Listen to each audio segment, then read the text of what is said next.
All right, guys, it's Angela from the App Brewery again. So, at this stage, I'm presuming that you've probably at some point in your life done a tutorial or a lesson somewhere else out there on the internet.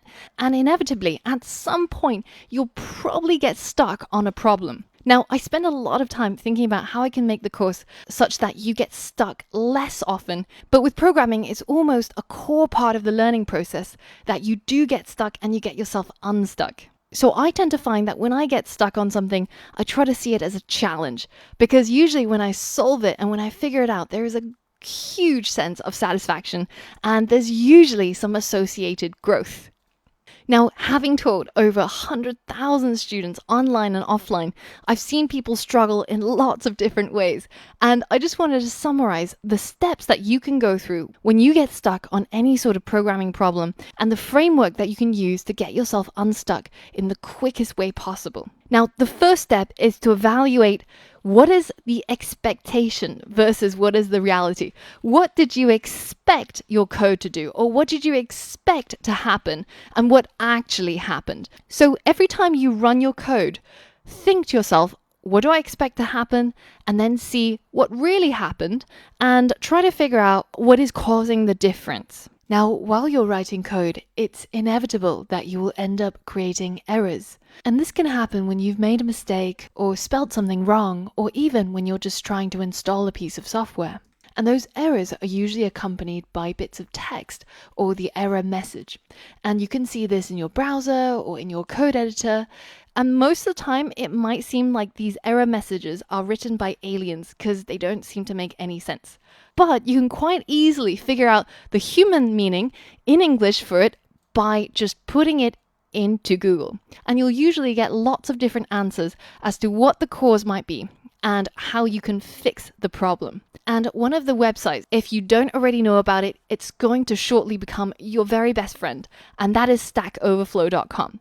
So I recommend searching for any errors that you come across into Google and then heading towards the Stack Overflow websites that come up as a result. And this is exactly what real life developers do every single day. And in fact, I've worked in teams where we will all just go to the pub and have a drink and end the day if Stack Overflow is no longer working. So it's all a part of the developer workflow.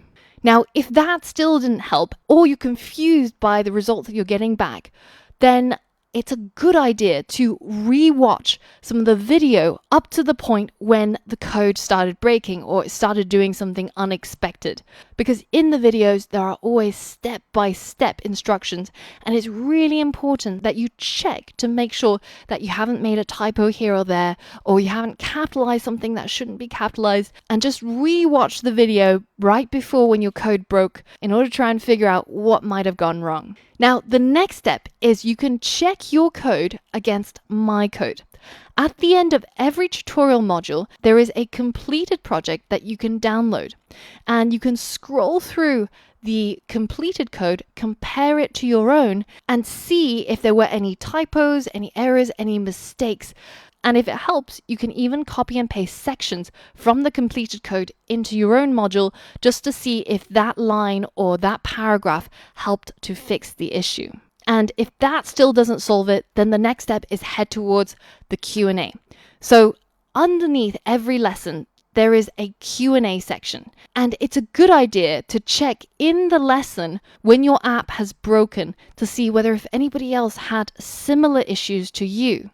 And if you can't find anybody with the same issues, then ask in the Q&A. But make sure that you ask your question in the lesson where you're having the issues. That way it makes it much easier for other students to be able to learn from your mistakes, and also for me to be able to quickly identify what the problem might be.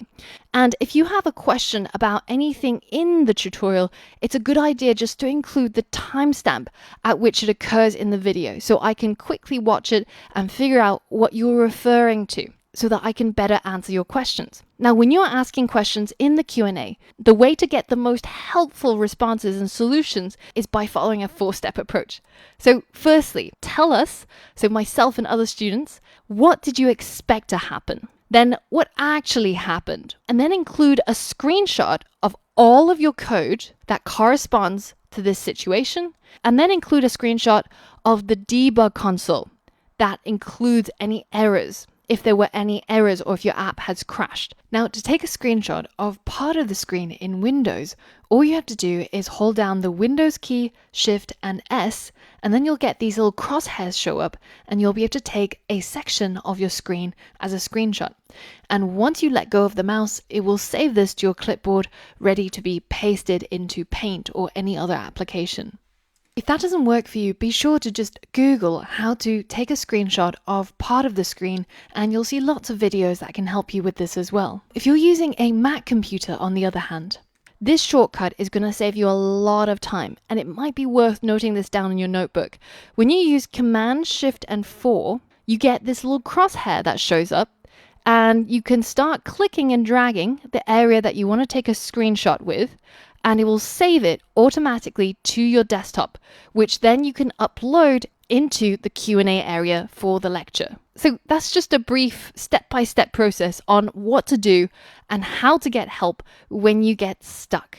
And it's important to remember that everybody gets stuck sometimes.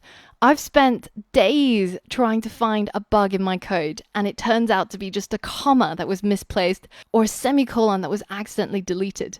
And one of the greatest joys for me anyways is figuring out these problems and fixing them. So don't worry if you do get stuck. Everybody will try to help you. And just remember that getting stuck and solving it is all a part of the learning journey.